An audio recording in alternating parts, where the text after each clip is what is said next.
they're kind of shy. So we want to practice sort of applause and yelling when they come out. So let's hear it. All right. Wait.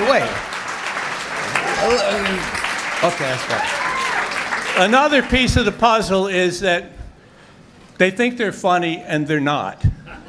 So we just practice kind of laughing at stuff. Tell them a story. This is one of Mr. Patterson's. I was just talking to Mr. Patterson backstage, and this is one of his favorite stories. There's 3 guys waiting to get into heaven one day. And St. Peter comes out. He's a Catholic guy, by the way, Boston College. Go Eagles. So there's 3 guys waiting to get into heaven one day. St. Peter comes out and he said, listen, you're all going to get in. But he said, we're a little backed up today, so the only one I can admit is the one who has died the most tragic and senseless death. First guy says, well, that's got to be me. He said, my wife and I lived in an 18th floor apartment. I know she's having an affair. I sneak home one day in the middle of the afternoon. She's in bed. There's clothes all over the place. I can't find the guy. I look through the closet. I look through every room. I can't find him. I go outside to the terrace, and I see these 2 hands holding onto the railing. I start beating on his hands. I start kicking him. He holds on for as long as he can. Finally, he falls the 18th floor. But listen to this, St. Peter. He lands in some trees. He survives the fall. Now I'm enraged. I pull the refrigerator across the apartment. I push it over the side. It falls the 18th floor, and he dies. I have a heart attack, and I die. St. Peter says, oh my God, that is a tragic and senseless death. Second guy says, hold on. One day I'm working out on my 19th floor terrace. I slipped down to the terrace below. But St. Peter, I'm lucky enough to grab the railing. This lunatic comes out. He starts beating on my hands. He starts kicking me. I hold on as long as I can. I finally let go, but listen to this. I survived the fall. And the next thing I see, a refrigerator coming out of the sky, and it kills me. And St. Peter says, oh my God. He says, the first guy, I'm very sorry, but that's a far more tragic and senseless death. Third guy goes, hold on. All I'm doing is hiding naked in a refrigerator. They'll be on the bit. Mike and James. We'll have fun, I think.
Good afternoon, everyone. I'm Fred Bonato, president of Manhattan University. It's a pleasure to see so many of you here today, students, faculty, staff, members of the Board of Trustees, and our neighbors from the surrounding community. Events like this reflect one of our greatest strengths as a university, the opportunity to learn not only in the classroom, but also through conversations with individuals whose work has shaped industries and inspired people around the world. I would first like to extend a special welcome to our moderator, Maggie Cannon. Maggie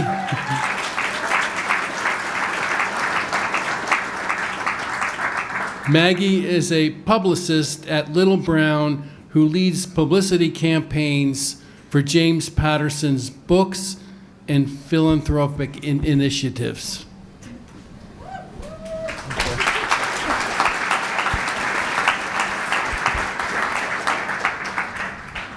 We're also honored to welcome Mike Lupica.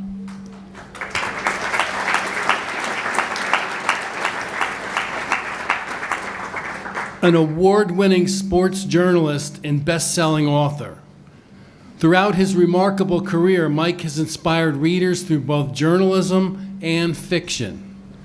His long-standing friendship and creative collaboration with James Patterson have also produced best-selling novels enjoyed by readers around the world. Mike Lupica.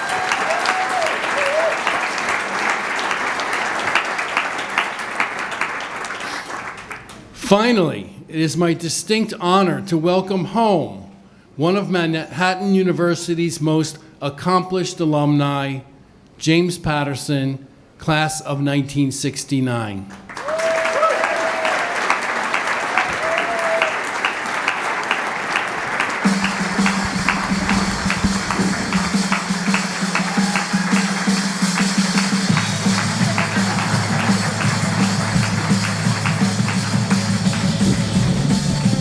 Must be old.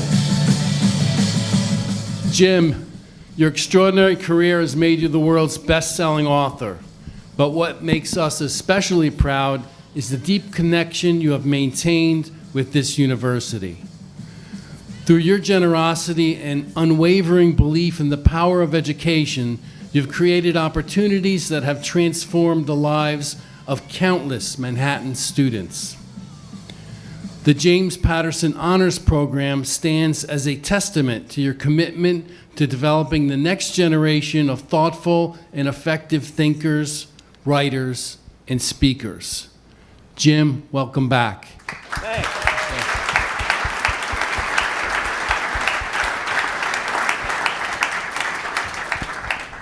All right, hi, I'm Stephen King.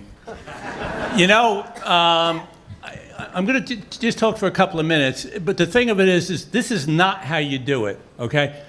What I did, I made these notes this morning, and that's the first step of speaking. You make the notes. The second step is you actually craft it into something terrific.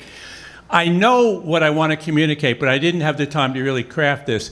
And what I want to communicate is that everybody in this room, myself included, we can keep making this school better and better and better and better, and that's what we're going to do. That's what we're going to do. Yeah.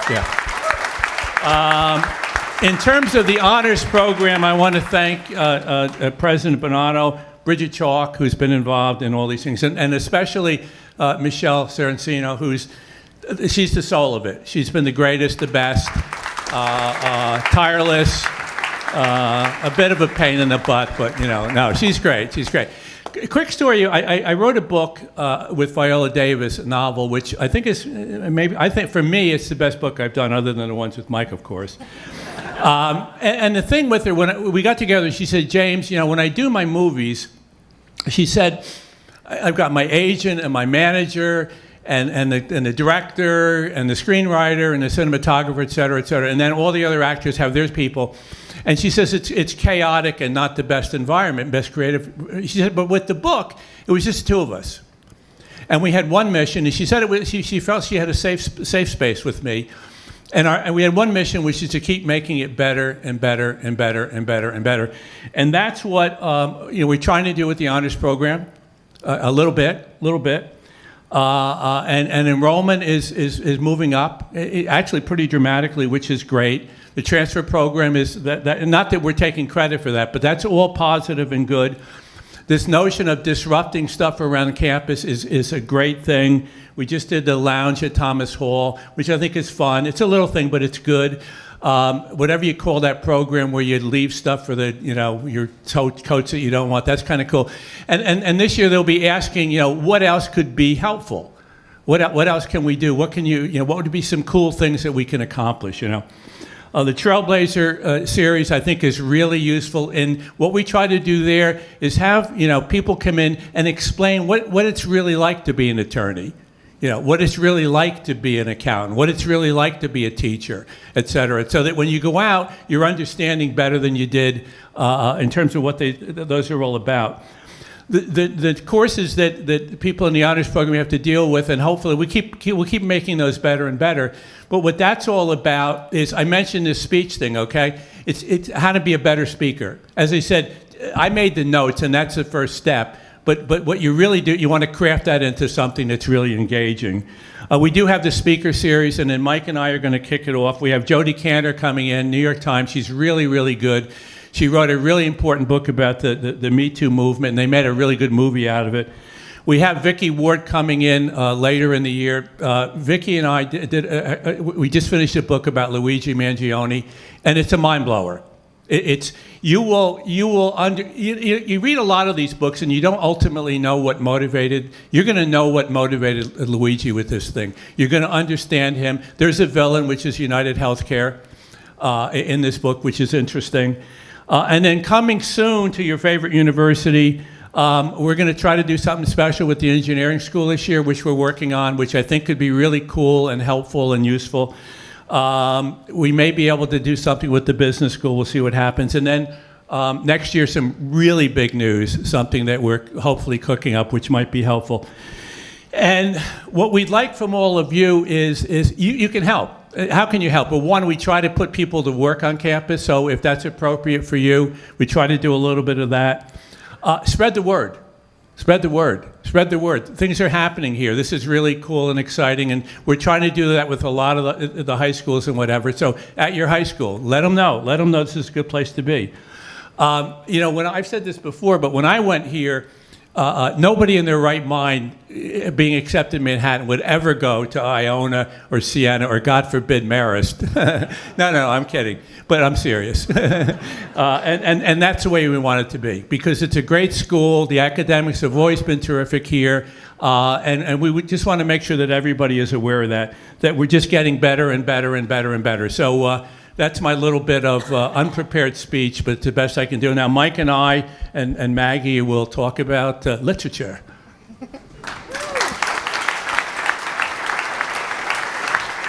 All right. Thanks, Jim.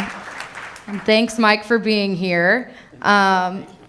Yes. So the first question I wanted to ask was, you've known each other now many years, and you've collaborated now 6 times, your 7th coming in January.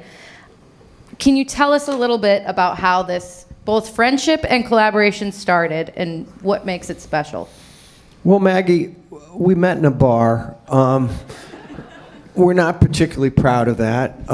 And it became a very long night, and we were kicking around ideas for a book.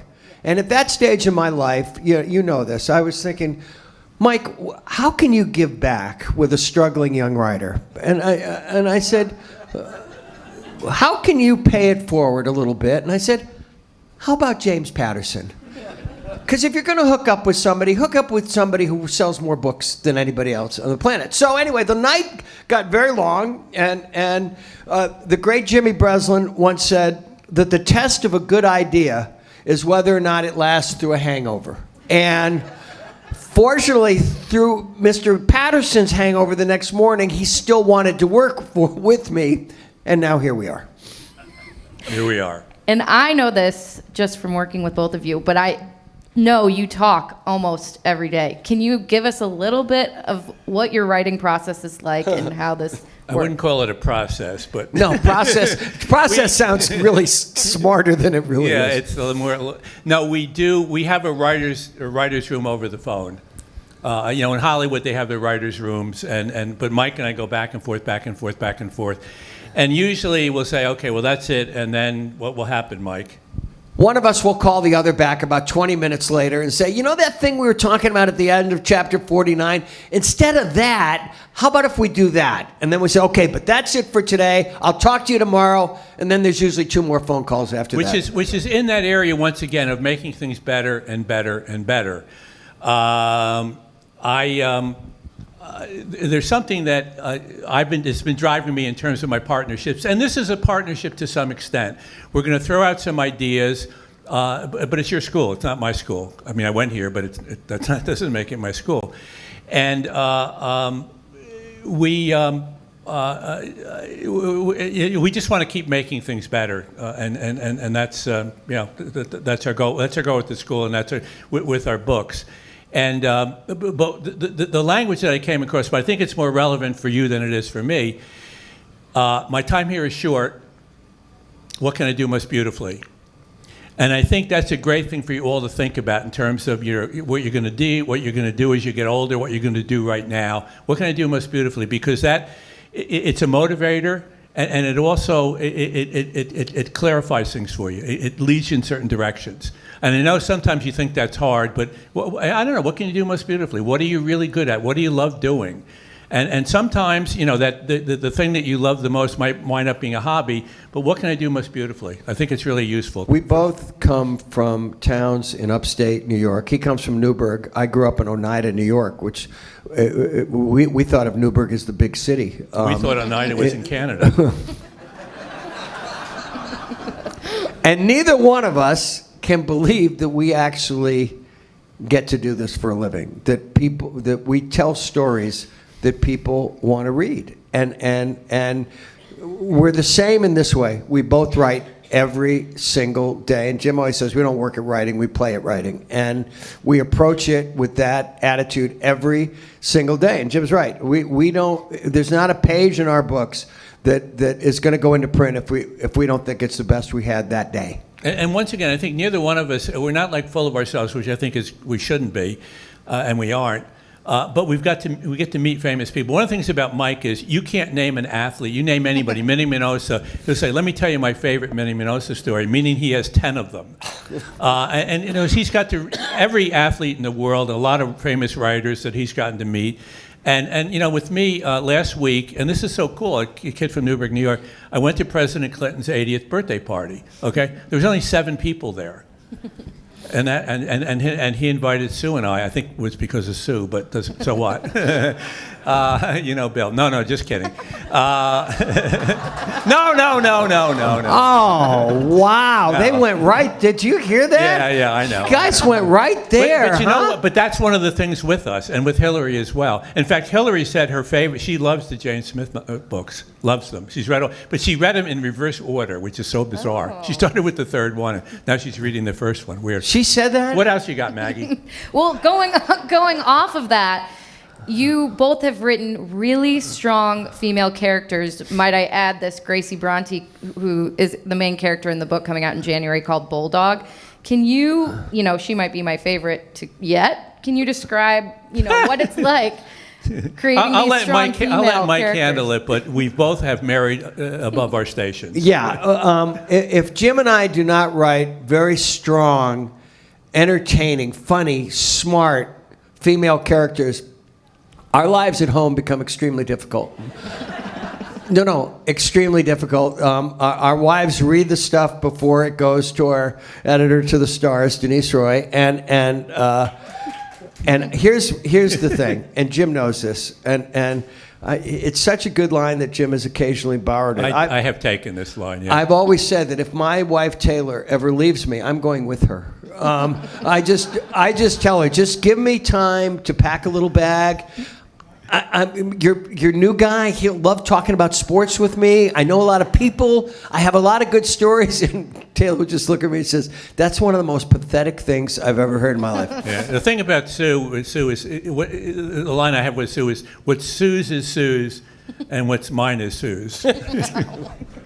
Can you describe, Mike, I know you've talked about Patterson-isms. Can you talk a little bit about what you've learned from each other in this collaboration? Well, I don't know what he's learned from me, but I've learned a hell of a lot from him. I have Pattersonisms on little index cards taped to my writing table, and there's a lot of it. Movie moments. Every scene has to have a purpose. Every scene has to pack a punch.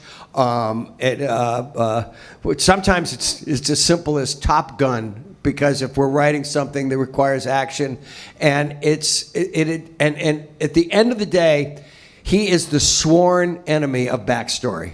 I mean, there is some backstory in our books, but mostly we are pushing forward, trying to get everybody to do the only thing that ultimately matters to a writer, which is keep churning the page to find out what happens next. Because even when I was writing kids' books, I used to tell the kids, there still is nothing better, with all the technology and all the magic of the modern world, than page 1, chapter 1 of a book you really want to read. Because once you open that book, you're stepping into a world that hopefully will keep you entertained for 350 or 400 pages.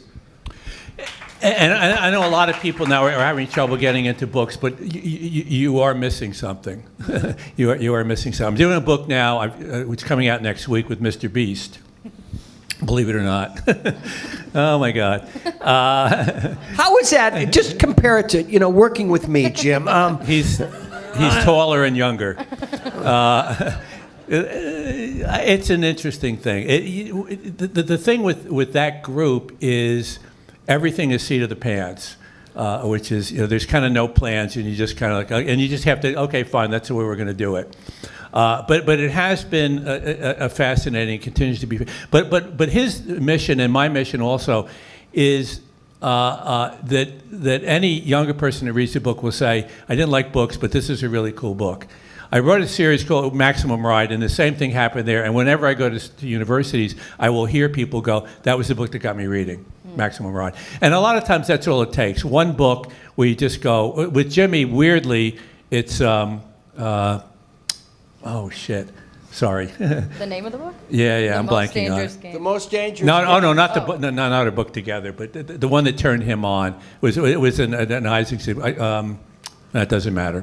But once again, he got turned on by actually a pretty serious. What was it? The Steve Jobs book. Yeah. So I'm sure many students here are still discovering, what they want to do after school. Can either of you or both of you describe when you realized writing could be your life and a career? I started writing for the school paper in high school. When I got to Boston College, it's a Jesuit school. It's like a junior college. No, but I wrote for three student papers at Boston College, and then and I started working nights at the Boston Globe, and I was just getting after it in college, and it very early on, I realized that I really have no other skills. So if writing was going to fall He's down, not lying. I really have nothing to fall back on. My daughter Hannah always says, "Dad, other than writing, you really can't do anything." And I'll point out to her that I think grilling is a skill.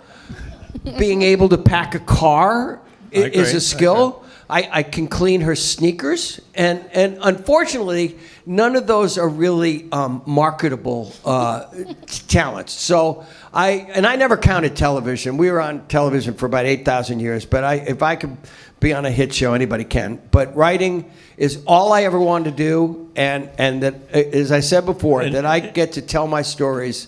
And he's amazing. I mean, he's still doing the column with the Daily News a couple of weeks, and I was on a plane with him. And he sat there and, like, in an hour, wrote a 1,500-word column. I'm going like, what? He said, "Are you done?" I said, "Yeah, kind of." Yeah, kind of. Hey, where are the basketball players, by the way? You know, here's the thing. I'm still writing for the New York Daily News, so don't make me come up here. I want you guys to have a great year because you're too young to know this. It's much better to be on my good side than to not be on my good side. So now I'm invested in you guys in this season. They're over there. Can you see them all over there? Oh, no. Wait, who's over there? Oh, the women's team? Women's team, all right. Woo! Okay, it's the same deal. Do not make me come up here. So, Jim, can you take us back to when you were young and a student at Manhattan? And So long ago. No. Could you still Just allegedly dunk a basketball when you were in Yeah. college? I could, yeah. Okay. That's weird. That was not a marketable skill either. But just when you knew that writing could be your career, or when it sparked something. I don't in think you. I knew it could be my career. I knew I loved it. Yeah. I worked at I worked my way through college at a mental hospital in Belmont, Mass. And He was working there. He wasn't like staying there. well, it was a mixed, Yeah, okay. whatever. It's a scholarship program. I just started writing these short stories, story after story after story, and I loved doing it. It was that simple.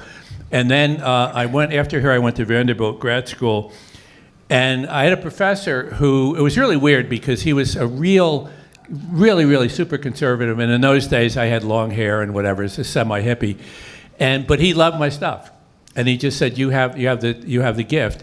And there was a short story writer, Peter Taylor, famous, and he just said, you got it, kid. And then the guy who wrote Deliverance, James Dickey. And similarly, he had gone to Vanderbilt, and he said, you got it, kid. And then I went out and wrote all these crappy thrillers for all these years. So, but I had it. And by the way, turn downs do not mean you're a failure in whatever your chosen field is. My first novel was rejected by 14 different publishers. There's still a letter that I wish I'd kept, and I would tell you the name of this son of this guy, and it was the meanest letter. I've gotten some nasty letters from readers of my column. This is the nastiest letter I have ever received in my life, and he'd say something horrible, and then he would say, I can't go on, but I must go on. And about the third time that was it, I said, no, you don't have to go on anymore. I get it, okay?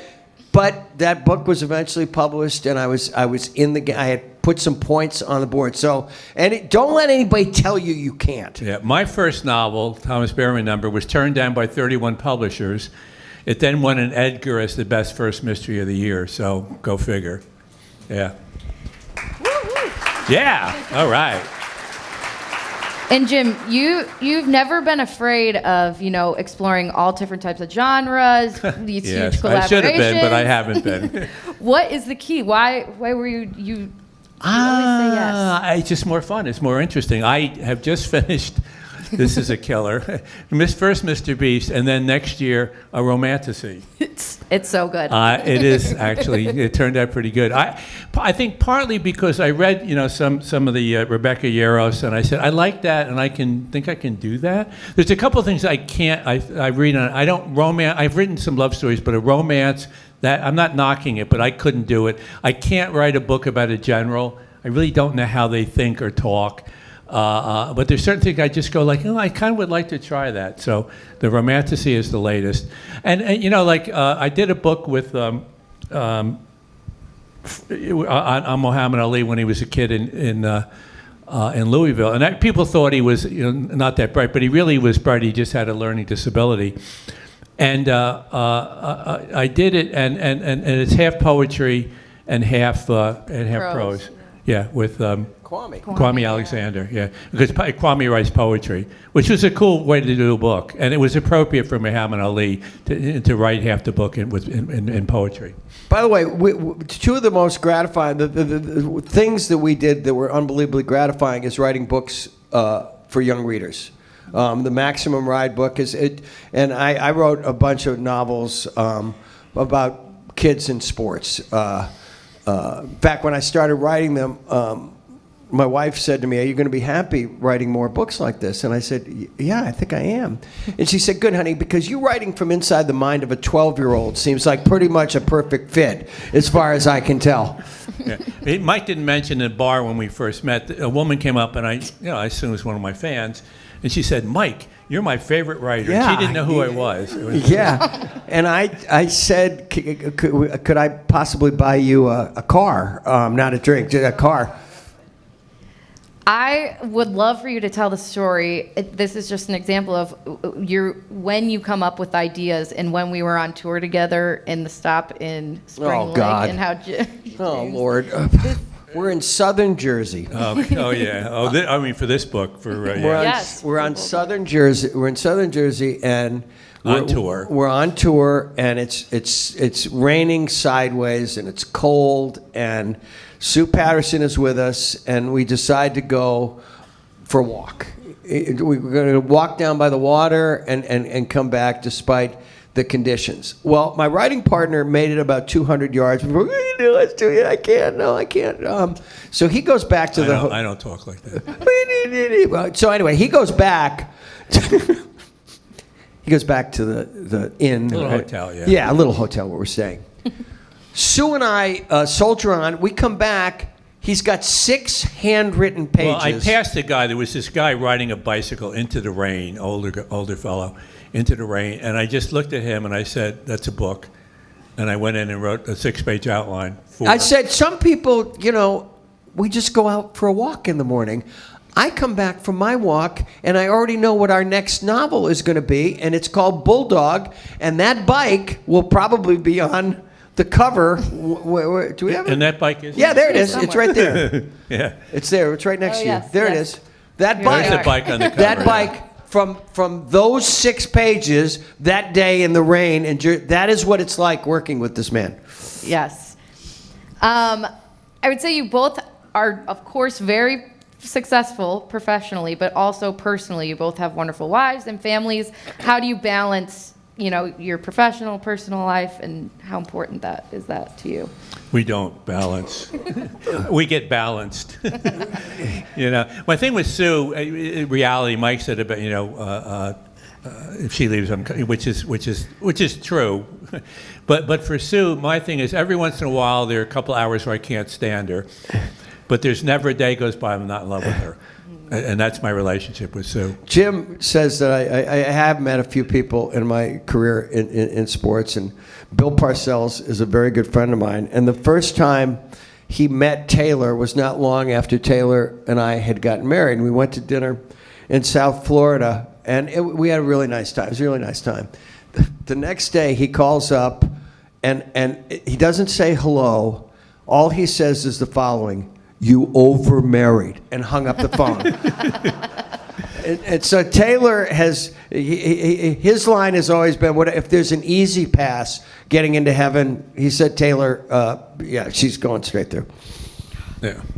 Jim, you've collaborated with President Clinton, Viola Davis, and now Mr. Beast. What's it like to collaborate, with these huge personalities, and what qualities do you find are best in the collaboration? In terms of when I work with people like that, I'm always very respectful, but I'm not in awe, because for me it's just another human being. So, and I think that's why President Clinton and I and Hillary as well, we're really good friends, because they just know it's just another person, and that's the way I treat them, which I think is appropriate. It's funny, we're in Palm Beach, which is a town. There are a lot of people down there that don't want to be treated like normal. They want to be treated, I ran this bank. I said, okay, God bless, that's nice, but I mean, that's to me where I come from. And so in all cases, Dolly Parton, who apparently just died, which is, total tragedy. A great partner, wonderful friend. And one of the nice things for me is that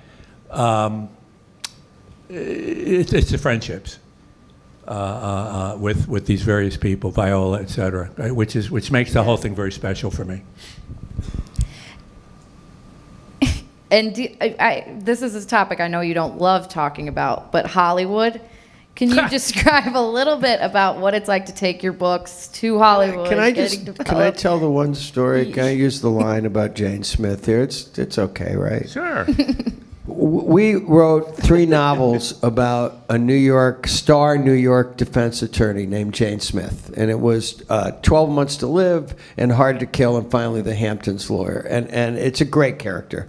And she's diagnosed with cancer in the first book, but she soldiers through, and we used to joke that she'll end up outliving us, okay, because we knew people were going to like this character. So Renee Zellweger wants to play Jane Smith, and David Kelly wants to be the showrunner, and he's got a screenwriter from Ozark. I shouldn't mention her name, Mickey Johnson, and each succeeding script was worse than the one before, to the point where I called Jim one day and I said, cancer will never kill Jane Smith, but I think Mickey Johnson actually has. Yeah, that's Hollywood. I would never write a Hollywood novel, but if I did, I don't know if you'll get this because you're probably not, but this is a reality of Hollywood. This is another one of these trailblazer things. If you want to be a screenwriter or you want to write movies, but my line for the Hollywood novel is, "Hello, I lied." It's a tough place. It's show business, not show pleasure, whatever. Yeah. Yeah. Bulldog and many of your other books have really great villains as well. What's the secret to writing a great villain? You got to like your villains. You can't write one-dimensional. We find our villains extremely fascinating. Elmore Leonard, who is a dear friend of mine, a great writer, always said he liked writing his bad guys better than he liked writing his good guys. It's fun, right? Writing bad guys. Well, I think a piece of it is, in almost all cases, the villain must be a worthy opponent. Yes. If the villain is not a worthy opponent, you don't really have any tension. It just has to be. I mean, even if that's not the way it is in the real world, but in terms of stories, it's got to be a worthy. But you got to be interested in, and you can't know where it's going, somehow. Yeah. Which is a trick. And one of the the things is, if you do a red herring halfway through and people go, "Oh damn, I know where this is going," and they put the book, that doesn't work, and you go, "Well, no, wait, because it's just a red herring." But if they think they figured it out and they hate the way it's, then you've lost them. Mm-hmm. It's an interesting thing. When I'm writing, I like to pretend there's one person sitting across from me, and I don't want them to get up till I'm finished. And pace is really important for me. And I've always felt that this is interesting for any of you writers out there. Greatest strength is also greatest weakness. So my greatest strength is the pace, keeping people read. It's also my greatest weakness because sometimes I don't go as deep as I should. Mm.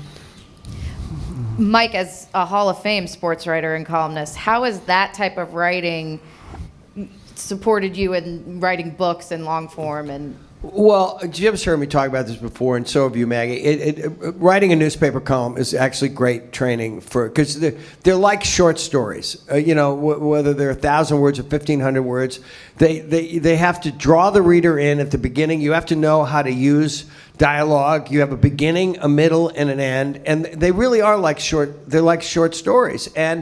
But more than anything, what writing a column teaches you is the discipline of doing it every day. I mean, you can't go, I don't feel like writing today. Yeah, I never had. There'll be a blank page in the newspaper. I never had the luxury of saying, I'm just not really feeling it today. And they don't say, oh, sure, Mike, just take the day off and we'll just run a big blank spot on that left-hand facing page. It teaches you a lot. And a 1,000 I'll tell word. you what, I mean, and this school is pretty good at that, about getting you to work. Please use that discipline, learn it, because the world is not going to get easier, unfortunately. It's going to get harder, and and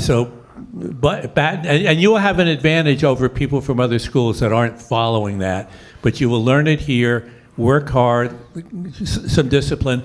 I've always thought, work hard, play hard, rest hard. But work hard, but also have a life. I mean, Maggie asked about balancing, and the most important things in my life are my wife and my son, and then the writing. But balancing it is usually important, or you're going to wind up being very lonely. I'm not saying about you, but I would wind up very lonely. I have 4 children. I have 3 sons and a daughter. My daughter is the youngest. She pretty much still runs our family on her way to what I believe is her ultimate goal of world domination. But when I was writing books for kids, I just stole liberally. I coached them all and stuff, and stuff would happen to them, and I named characters after their friends, and it was like the best because they felt like we were all in it together. I'll try to tell this story really quickly, but my first book for young readers came out of something that happened in our life. My middle son got cut from a 7th grade travel basketball team for being too small. They didn't say that's why, but he and another boy got cut from the team. And I was talking to Jeff Van Gundy, who was a pal, a couple of days later. He said, if this were the movies, you'd take all the kids who got cut, you'd start a team of your own, and then you'd play the other team in town in the big game. I said, well, I don't care about the other team in town. But 2 days later, in a moment of sheer baby boomer parental insanity, I became the owner and general manager of a rogue 12-year-old boys travel basketball team. I took all the kids who got cut. I got a schedule, and these kids were going to have a season that they wouldn't have had. And it was just great. It did feel like the movies, except that at the start of the season, they really, really, really sucked. These kids couldn't get the ball over half court. Every game in my memory, it was 30-3 at halftime. And I finally went to the coach and I said, we have to call this off. This is like a science experiment that's gone horribly. I said... You just lost the basketball team, Mike. No. You guys, no. You're on notice. No, you're fine. No, go to I hope class, you're going to class.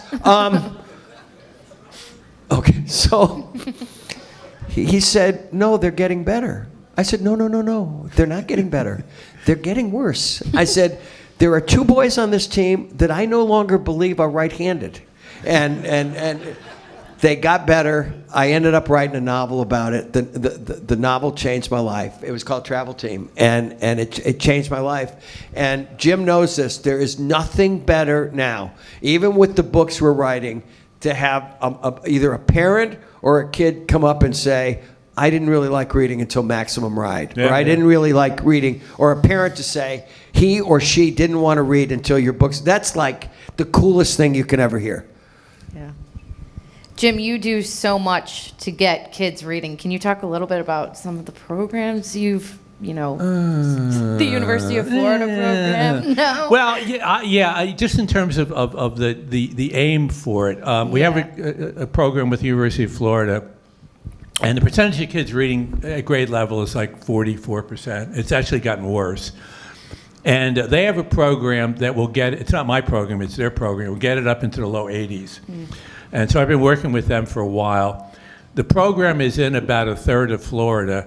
Florida now is #1 in terms of Latino kids reading at grade level and in terms of black kids reading at grade level. So it works. So we have the vaccine in terms of we can help dramatically. And what I will say when I go in front of groups of teachers or librarians is I'm here to save lives. And that's what that program is all about. Because it saves lives. Because if you can get kids to become competent readers, then they can get through high school, then get through school if they're competent readers. And that's what that program does. We've just started it at Vanderbilt for 4th to 8th grade, which is similarly because kids start turning off, as you know. The other thing about 4th grade is traditionally that's been the grade where, okay, you have the skill sets now, and we got to move on to other things. They're finding out right now 4th grade is what used to be 3rd grade. They're not ready. And the trick becomes half of them aren't ready, and you can't make them feel bad about it, and half of them are ready, and you can't drag them down. So 4th grade is going to be a very tricky grade, now in schools all over the country. But so we have that program there, and that's useful. The other program that I really like a lot is historically black universities and colleges. Sue and I have scholarships at 37 of them now. And what got me, no. When you clap for that, you're clapping for my mother and my grandmother, because their thing was give back, give back, give back. So I have no choice. And this place also helped that in terms of give back. But the more I found out about the schools, one, they tend not to have much money, which is difficult. So there aren't many scholarships. But literally 60% of the black doctors in this country come out of historically black universities and colleges. And that says a lot of good things about those schools, but it also says a lot of bad things about the other schools in this country, because we have a lot of diversity, and all those schools are supplying 40% of the black doctors. Something be messed up there. But so that's another big program we have, which I really am happy to be involved in a small way. But we have, I think, 600 scholarships at those schools, so that's good. Yeah. And you also talk about disruption and how don't be afraid to have good disruptions in your life. And I would love if you could talk about when you left advertising and you knew you were going to write full time. How that moment, that story, what sparked that? Yeah. Well, I was riding along. I was in advertising, but I've been clean for 40 years now, and I had to go back to New York to J. Walter Thompson. I'd been down the Jersey Shore. It was a beautiful day, and suddenly I'm going north on the Jersey Turnpike, or one of the roads north, and it was like 10 miles an hour, and on the other side there was hardly any traffic, and about every 15 seconds, whoosh, whoosh, whoosh. And at this point, I'm writing novels and starting to do pretty well. And after about an hour, it occurred to me what should have been obvious was that my life was going in the wrong direction. I was going back in to do advertising, and what I needed to do was get on the other side of the road. I needed to, and a couple weeks later, I went in and I didn't quit, but I said I'm going to leave. I wanted to be fair and give them plenty of time to replace me. But I'm just going to write books, which was a big. And once again, we have these moments where we have to kind of like make a big choice. So I was well paid and and but I just went, no, I got to get on the other side of the highway. And a lot of times it's just coming to that. I'll give you a crazy example. This is kind of interesting. Our son was at Barclays, and he's doing well there, but he didn't like it, and his boss hated him. Fine. So I said, Jack, you're really doing well. You're 27 years old. You can, he brought a program in there that made them a lot of money. And, but I couldn't really convince him to get out of this place that he didn't like, So I said, look, Tom O'Malley lives about 2 blocks, and Jack was doing a lot of stuff in gas and oil. I said, why don't you go talk to O'Malley? So he went up to, this was over the holidays last year, he went up to O'Malley's. And O'Malley's a kind of a tough guy out of the Bronx, but he made all this money on gas and oil. So he and Jack talk and blah, blah, blah. And O'Malley's going like, Jack, what are you doing? You don't like this place. The guy doesn't like you. They're not treating you well. Why are you? I don't get it. So Jack comes home and he goes, I said, how was it with O'Malley? And he said, it was good. It wasn't life-changing, but it was good, And the next day he comes in and he goes, I'm leaving Barclays. So once again, just, you make a change. But your parents can't tell you because you don't listen to them. Mike, in college, you ended up working can you tell us a little bit about the story about, how you got into professional writing and at such a young age and what it took? It took. It just took dumb luck. I was writing for the Heights, which was our school paper, and I'm sitting in the Heights office one day, and I get a call, and the voice at the other end of the call said, this is Ernie Roberts. I'm the sports editor of the Boston Globe. And I go, yeah, right. And but it actually was Ernie Roberts, the sports editor of the Boston Globe, and he said, would you like to write a piece for us? Because somebody had sent him some of my pathetic little clip file from the Heights. And I wrote a piece about a young woman known as the Golden Girl who was the star baton twirler at Boston College. And I can tell you what the lead sentence was of the first piece that began to change my life, which was this. She has the best pair of hands on the Boston College campus, but she doesn't play football. And they put that story on the front page of the Globe, and from that moment, as the great Pete Hamill used to say, the template was cut with me, and all of a sudden, a couple of years later, I'm like still 12 years old, and I'm covering the Knicks for the old New York Post. He's like 23 years old or something. Yeah, and literally, the second game I cover, I second-guessed the crap out of the great Red Holzman, one of the greatest basketball coaches of all time, who became one of the dear friends of my life. Game number 3 is at the Garden on a Saturday night. And we go into Red's office after the game, and I think they had played the Celtics, and somebody asks Red a question about the game. And Red starts to answer, and then he looks up at me, he goes, "Why don't you handle that one, Mike? You've been around this game a long time." And from that moment on, I loved Red Holzman. You know, he was the coach of the first 2 Knicks teams that won the NBA championship. They won another one recently, right? It was covered pretty well, right? They had a good spring. They had some good comebacks. Is that? Yeah, I think so. I was vaguely aware of it, but I think they did well, right? Okay, so this is my last question, and then we're going to kick it over to the audience if you have any questions. I think Michelle's over there. If you have any questions, feel free. But my last one is that we are in New York City, and New York City is almost like another character in Bulldog. Can you describe what setting, does for your books and how you choose settings? Well, with Bulldog, it's hugely important because I just am talking out in Hollywood, and we do the pitches, and the pitch for Bulldog is that she is the most interesting character that's ever come out of New York City, and she'll evolve into she writes for the Daily News, and she also writes on online stuff.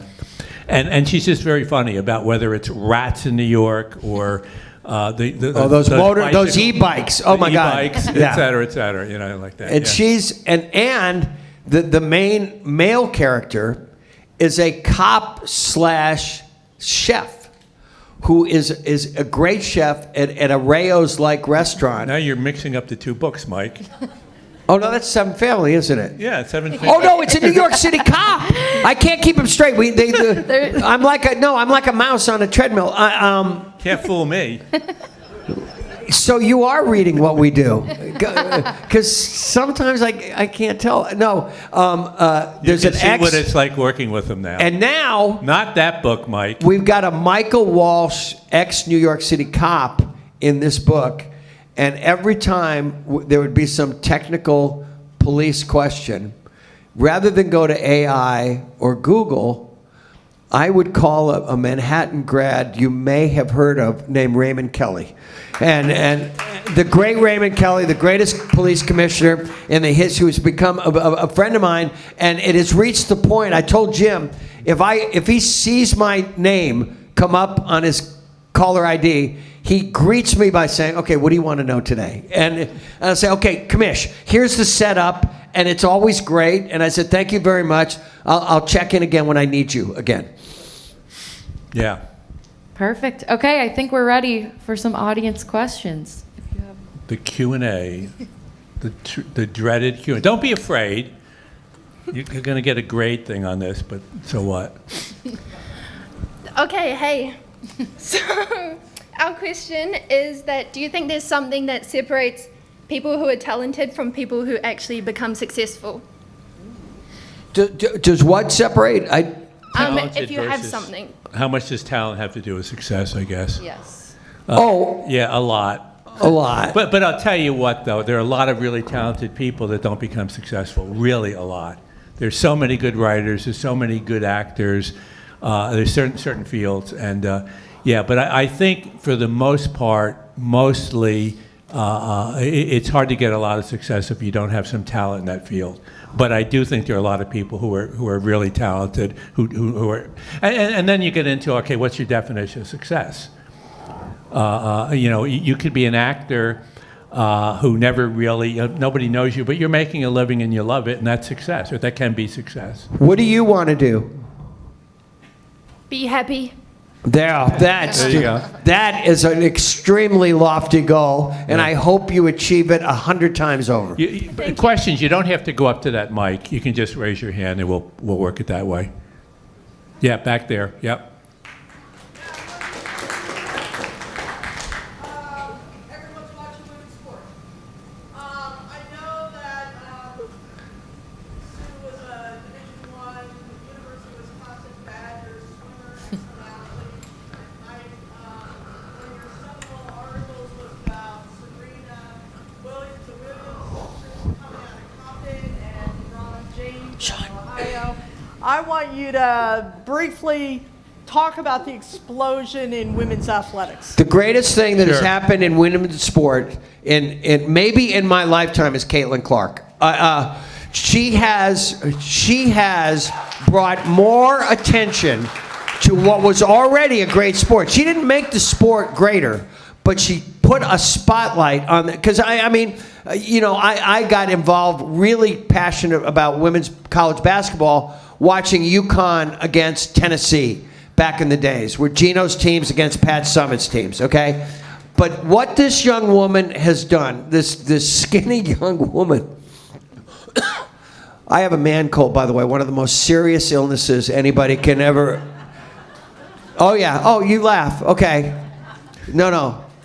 I bravely came here with a man cold today, okay? And I don't want your praise, well, maybe a little praise. But, no, Caitlin Clark is the most exciting story, and the columns you're referencing, the Williams sisters are one of the great stories in the history of American sports, not women's sports, to come out of Compton, California, and win, 30 major singles titles and a bazillion, and I'll tell you what, I'll watch them play doubles now, and I will watch Serena play mixed doubles with Carlos Alcaraz at the U.S. Open. Yeah, I'm addicted as well. For me, a lot of it had to do with University of Connecticut. Early on, Gino and Taurasi, they were both Alice Cross fans when she was at Connecticut. And it got me into and I love them. And I still, on some level, I prefer watching WNBA, and also, especially in the final, the 64 with the women's basketball. I love it. Because the teamwork is there, the shooting, I mean, they're great shooters. So it's, I don't know, I'm addicted to women's sports. By the way, where's the women's team? Where's the women's team over here? You be like Caitlin. Don't you guys back down either. Sue and I actually have half ownership of the Austin volleyball team in that league. They actually won this year. They won the league, which is cool. Did you have a team, Mike? No. Yeah. Yes. No, I don't have a volleyball team, Jim. All right, next question. As an author who collaborates with many other writers, like Mike Lupica, how do you maintain your personal touch on each of your books? How do we maintain a personal touch? Yeah. Like this. Look at me. Yeah. Like this. I really don't think about that. What drives me is really, and it's the only thing. At the end of it, I go, I'm glad I did that project. We haven't announced it yet, and don't announce it. But I'm doing one now with Schwarzenegger, which is really cool. You think about what he has done. He comes over, and he's a bodybuilder, and he goes, with a weird accent, he goes, I want to be a famous actor. You go, what? And he does it. Hey, this is impossible. And then he goes, I want to be governor, a Republican governor of California. And you go, what? And he does it. So he's an amazing guy and an amazing partner. Really cool. Jim, but I don't think about, and it's not supposed to, I don't want it to actually, I don't want all these books to feel like the same thing. Jim, when you say we haven't announced it, and then you announce it, do you sometimes, do you feel that's counterintuitive in any way, or because? No, because I know that I know the nature of the people at Manhattan University, and I know they ain't squealing. So we have the honor system here. Is that just the honors program too? Yeah. Oh, I see what you did there. Yeah, sure. All right. Thank you so much. You're welcome. Hi, thank you so much for coming. I'm on the women's basketball team, so That's right. All right. That's what I'm talking about. my question is to someone aspiring to work in sports media or journalism, what's your advice for making connections? Get after it. Whether it's through an internship, my father didn't know a heck of a lot about journalism, but he knew a heck of a lot about life. And he said, if you don't promote yourself, nobody will. And proceed with that. Whether it's getting a part-time job at a television station or a radio station or there's a campus. Is there a campus radio station here? Yeah. Yeah, anything that gets your foot in the door. Because listen, classes are great. I have unbelievable admiration for teachers, but ultimately you have to put yourself out there and learn by doing. And again, just get after it. And even if you think it's not the stepping stone that you want it to be, again, it's a foot in the door, and then sometimes you're off. One of the things in terms of the honors program, I talked before about trying to help people to be better speakers.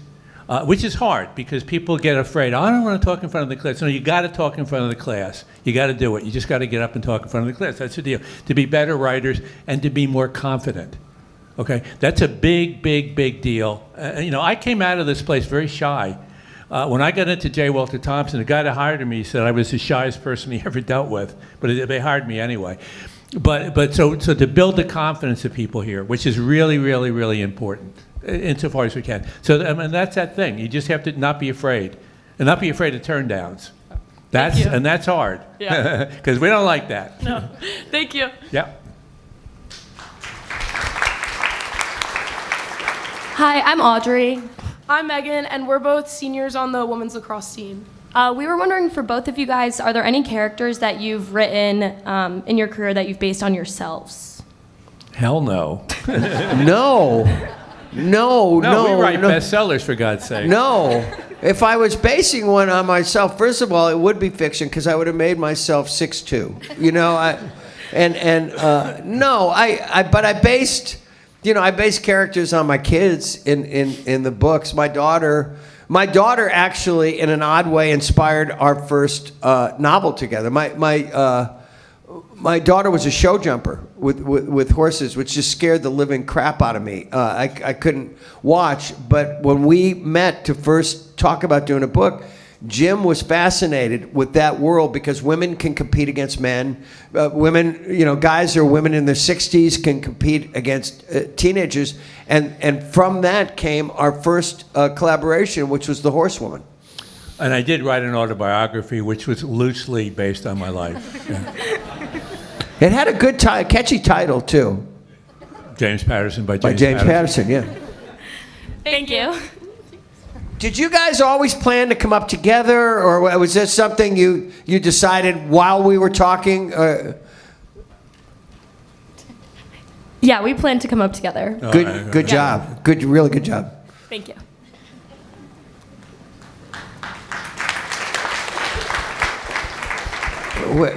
Oh, okay.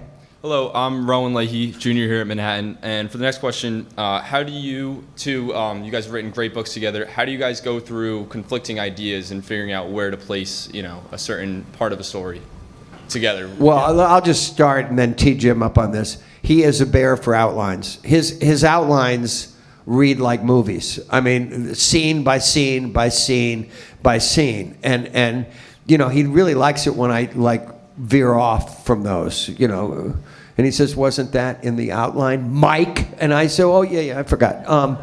But he believes that outlining is a key to any good novel writing. But we're not slaves to it. And we do change a lot, but yeah. It's great. I mean, they do. I could show you one. They read like movies. I mean, and what it enables us both to do at the start is we can see the roadmap. Okay, it's like we have Waze or GPS, and again we'll veer off, but we always know exactly where we're going. Yeah, and there really hasn't been conflict, and that's true pretty much with all of the co-writers. Conflict is, and with Sue and I have done some books together too, a couple of novels. It's just not, there shouldn't be conflict if you're open. Okay, if you're open, and then, I mean, if one of us has a bad idea, and usually the other one will see it as a bad idea, go. But, and you could see how confusing it can get when I take a character from one book and describe that character being in another book. Well, I would gently point that out.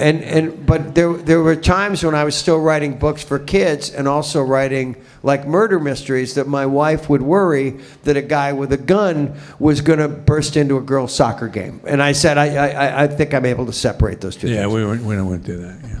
Thank you. Yeah. Who are my favorite authors? Dostoevsky. Who was that? Fred Dostoevsky or Harry Dostoevsky. Oh yeah, yeah. Yeah. My favorite, Agatha Christie. I'm not that big on cozies, that kind of mystery. Agatha Christie. I'm okay. I mean, obviously she's very successful. I read. I'm all over the place in terms of my reading. I read a fair amount of nonfiction. I read kids' books. In terms of favorite books, kids' book, The Book Thief. The Book Thief. I loved. 100 Years of Solitude in terms of my favorite adult. Well, whatever you want to call it, 100 Years of Solitude. But I'm all over the place. English. I was PhD candidate at Vanderbilt, so I have that kind of background. But I also like to read, some mysteries. Mike. Well, one of my writing heroes and a guy who became my mentor and a dear friend wrote one of the great stories in the history of stories called The Princess Bride, and his name was William Goldman, and wrote Butch Cassidy and the Sundance Kid and won an Oscar for All the President and Marathon Man. It was a joy. He had one of the great careers as both a novelist and a screenwriter that anybody's ever had. And so when I was still writing the kids' books, I never would start one without going to his apartment for what we called a spitballing session. And I would say, okay, here's how I've outlined it. And then he would invariably say, well, instead of that, how about that? And it was always, he was a great natural resource. And he's been dead about 7 or 8 years. He would have turned 95 a couple of weeks ago. But yeah, knowing Bill Goldman was great. Hi, my name is Anaí, and my question today is for Mr. Patterson. Sorry, Mark. Sorry, Mark. Wait a minute, young lady. Let me just... Did you just call me Mark? So close. It's an M word, Mike. You were so close. Everything was going great. And then you call me by the wrong name. And it hurts Mr. Lupica's feelings when you do that. He's done this. What's couldn't pronounce your last name? She couldn't pronounce Lupica. See, it's getting worse over. Okay. Here's frequently out on the road, it'll be Mr. Lupica, which also irritates him. He's not irritated. He's kidding you, sort of. Yeah, just don't anybody else make me come out there, okay? But I was wondering, so as we all know, you used to come here you were once a former student, but what made you come back and create such an outstanding program? It's the same thing in terms of books I decide that I want to do, like the Schwarzenegger thing, which you're not talking about. I just thought that I might be able to help. And as I said, that's something that I learned here in terms of it's just trying to do the right thing. It's an interesting, I was talking to somebody about Villanova and here, and I think Villanova, which is an inferior school to me, no, just kidding. Oh no, soon it'll be Boston College too. Yeah. Well, that's a junior college, but I think they do maybe a little better job at getting you thinking about being successful, and I think this place has done more about public service. And I think somehow, if we could drift to successful public service, it would be useful. Success is okay, and because success gets stuff done, and you want to get stuff done. I think the engineering school has been pretty good about, you should go out there and do well and be successful. And I think the rest of the school, we need to do a better job at combining that public service and success. Maybe. It's just me blathering here, but yeah. That's a really good question, Helen. Thank you. Yeah. No, you're great. You're wonderful. Thank you. Yeah, we have one more question. One more question, and then, yeah. Just to clarify, Mike, Jim, okay? Thank you. My name is Mars Signan. I just have a quick question. At the beginning, you said you're always trying to make things a little bit better. And even in your collaboration, you're always day-to-day making things a little bit better. But when do you know you've made it good enough without being or always chasing perfection or getting caught up or always trying to make it better and not releasing? I think part of it is at a certain point, you start to get confident in yourself, and you can tell. You can tell when it's working, you can tell when it's not working, within reason. And we'll always have other readers. I mean, with Mike, we have bosses in our homes.